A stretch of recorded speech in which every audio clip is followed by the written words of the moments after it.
Hi everyone, welcome back to GameMaker Cast. In this tutorial, we're going to be talking about a screen shake effect that we have here, where we're doing it with a stationary camera, and then we have a camera where that follows our player. You can see that once the bullets hit the player, the screen shake will happen with both systems here. So this is what we're going to create. So let's roll the intro and let's actually get right into the code.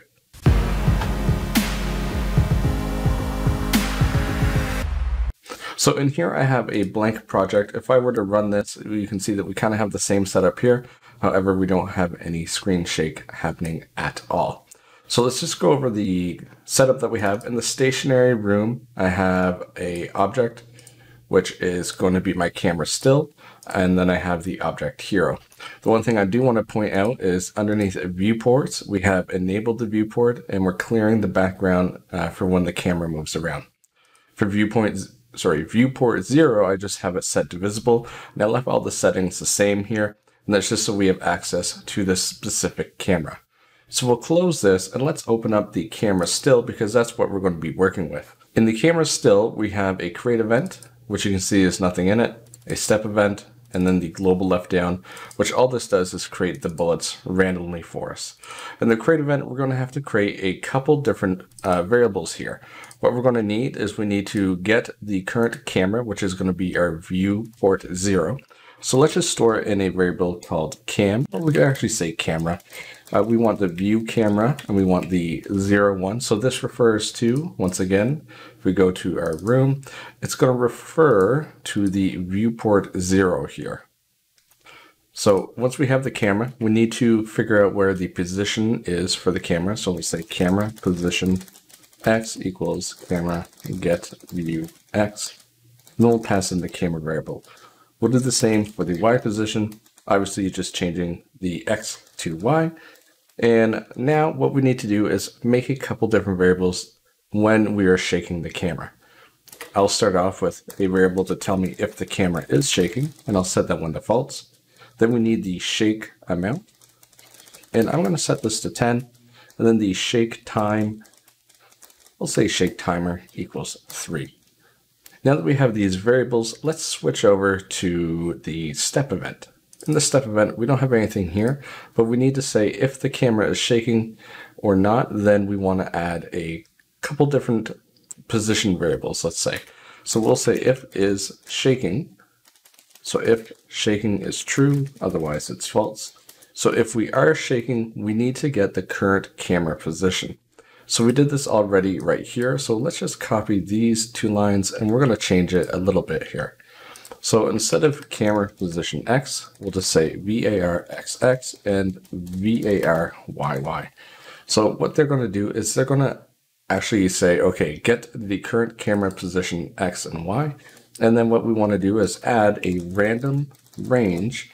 And the random range we're going to say is either it's going to be minus the shake amount or the positive shake amount. So we're going to do that with both the X and Y. And then what we need to do is we need to set the camera position. So we can use a function called camera set view position. And we want to set our current camera, which is a variable, at the XX and YY location. Now that we have the shaken event done, let's go down to the regular camera view. So once our camera is shaking around, we need a way to reset this. Well, we can copy in what we have here again. It's a lot of copy and paste. Except this time we don't want to add any different random positions here. We want to take that out so we get the current position for our camera. And then at the X position, we'll say lerp, whatever the current value is, back to the original camera position X, we'll say 0.1. And we'll also do the same for the Y position. So we're just basically having a gradual slow down effect once we come back from shaking. And once again, let's actually take this out. We'll keep it in here. I can see some refactoring happening here where we're calling this exactly twice, and we don't need to. We could just call it once at the end, as long as we have variables for our X and our Y. Okay, so now that we have that, we need to say, when are we able to shake? Well, if we go into our object hero, you can see that right now we have an object bullet collision event. So in here, this is where we want the shake to actually happen. So whenever the bullet hits the object, we need to tell the camera that we're going to be shaking. So right now, basically we would say if the camera target equals no one. And this is something we are going to set up in 1 second. So if we don't have a camera, then what we need to do is we need to find that camera. So we can say target camera equals instance underscore find. And let's look for the object camera still and make sure that we grab the first one. Now, because we have this variable here, let's go to our create event. And if we don't already have it, let's make sure that we say camera target equals no one, just so we won't have a reference issue. Now, if we go back to our bullet, if we have a camera, so if camera target not equals no one, then we can run any code in here. So we could say with that specific camera, what we want to do is we are going to run a shake event. So shake the camera. And what I like to do is I like to store a couple different functions inside these user events just to keep things clean. And I'm going to move the destroy other down to the bottom. Now this means that in our camera, which is the camera still, so we'll go back to that, we need to add an event, other, users, and 0. And in here, this is where we're actually going to say that the camera is allowed to shake. So in the user event, it's going to be pretty simple. All we're going to say is shaking equals true. So now that the camera will shake, we need a way to say stop shaking. And we can do that by saying alarm set. Let's set the alarm 0 and we'll say shake timer times room speed. So actually that's 3 seconds. Let's actually take it down to 2 here. Let's see how that looks. Now, if we go and we add an alarm 0 because we need to have it actually stop shaking, we say is shaking equals false. Now, if we don't have any errors, let's try this out. And if I get it to hit, you can see that the shake is quite a lot. So that was a lot of shaking. So we can add this down to say maybe a fraction of a second here. Let's see how that works. If I can get one to hit. So that's doing not bad. I mean, there's still a lot of shaking you can do. So we could keep decreasing this, or we can actually take the shake amount and we can make it something smaller. So let's do a fraction of a second. And let's say that it can move between -3 and 3. And you can see that that works a lot better. It's a little bit of a shake here. Now, the different camera that we had was a follow object. So this means that right now, our object, our hero, is going all over the room. He can go outside the boundaries, but our camera is still located in this view. And what we want to do is we want to change this so that we're using a follow room. So if I go and I load up this room, you can see we have the exact same setup. In the instances, I have a camera follow, and then we have the hero itself. So I'm going to move this up to the top here because I want this one to load first. If I close everything that I have, and I load up the camera follow, you can see that we pretty much have the same thing. We have a crate, and then we have that global left down where we're not actually doing anything there. So once again, we're going to create a couple different variables, and we're actually going to steal a lot of the code that we had already written. So let's go ahead and let's copy everything in here that we had for the camera still into the create event. I'll put the description back in there. So this is everything that we had. What else are we missing from the follow event here? Or sorry, the camera still. We have the step event. And let's actually right click and just say copy event. And we can go back to the follow and we can paste that in. So right now, I'm just going to speed this up because I'm just going to copy and paste these events in. And then we're going to end up cleaning it up. Okay, so I have pasted in all my events here. So if I were to run my game itself, we might actually see some errors, but we may not. You can see that the one thing that is happening is the camera is not following. We don't have any shaking happening at all.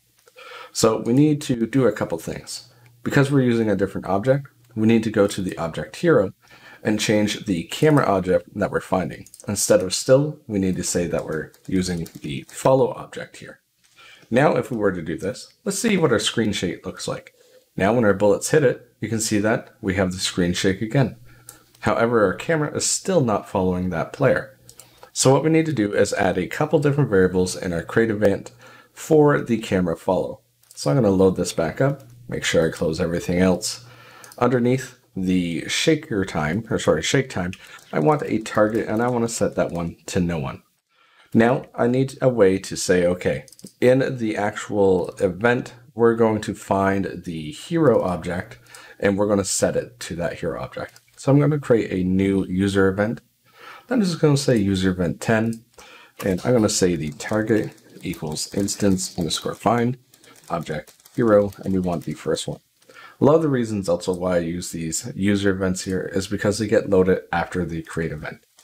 So we'll say event user, and the event user is going to be 10. So we're going to run this guy here, which is hopefully going to assign our specific target. Now in the create event, in the step event, you can see that everything is set up for the shaking of the camera of a still position. You can see that we're not actually moving the camera anywhere, and we need to be able to do that. So up here, while we're shaking, we need to have a couple of different things. Let's remove some of this code that we had, so we're left with something very simple. First, we're going to get the camera position for the X and Y. Next, we need the camera height and width. The reason we need the height and width is because if we look at our room, our camera is the entire room height and width, and the X and Y coordinates are up here at the top left. So we need to make sure that the camera is going to be centered on the object. So I know that because we're using the entire room, I need to divide my camera in half to get the center of the screen. So I'll make two new variables. I'll say cam width, which is going to be the camera get view width. And I want to use the camera that we're referring to and divide in half. I'll do the same for the height using the get camera view height and divide in half again. Now, what I need to do is I need to take my current position, make it the target.x position. So this is the object that we're following, minus half of our camera so that's our camera width. We can also do the same for the Y position, except use half the camera height. Now, what we need to do is add the random amounts to the X position. So X plus equals random range. And we're going to say minus shake amount and positive shake amount. We'll do the same for the Y position. And then finally, set the camera position at the end. So it's a little bit more work to have the camera shaking when we're following the object. Now, when we aren't shaking, that's a different story. So what I want to do is if we are not shaking, then I will say that we get the camera position. And we also need the camera width and height. So once again, I'll just copy that in from above.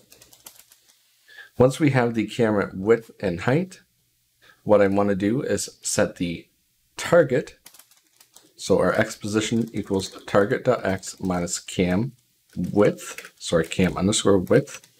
And we'll do the same for the Y position, except we'll use camera height. And then we will take out our alert here because we're following the camera itself, following the target, and we should be able to follow it just fine here.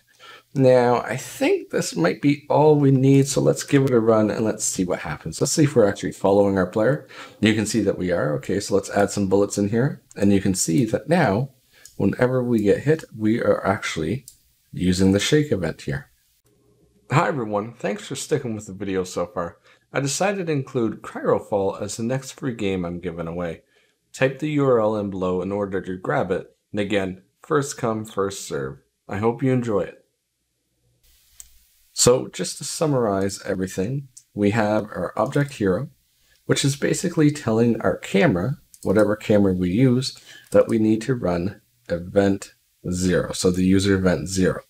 So let's use the follow one. So on the follow one, if we go to event 0, all we're doing is we're telling our object that we are going to be shaking, and then we're saying run alarm 0 at whatever this room speed is going to be for 1 second or half a second or however long you take it. Then we go to the step event. We say if we are shaking, get the current camera position, get the height and width of our room and divide it in half, and then get the position of our target minus the camera width, and then add that target position, a random range, and then set the camera. Now that I've actually gone through this, I don't actually need this here. I could just delete it because we're not actually doing anything with it. So we could just say something like that. That cleans up our code a little bit. Now, if we are not shaking, we will come down here. And once again, we get the camera position, X and Y. And we don't really need this because we're just not using it here. So we need the camera width and the height. And then we set the camera position X to whatever the target is minus the half our screen. And then finally we go in there. So I hope that was easy to follow. The concept is extremely easy. It's just really getting your head around when to shake the camera and when not to shake. Thank you for watching, and please don't forget to subscribe for more tutorials and giveaways. If you really like what I'm doing and would like to show some support, check out my Patreon page. Thanks a lot.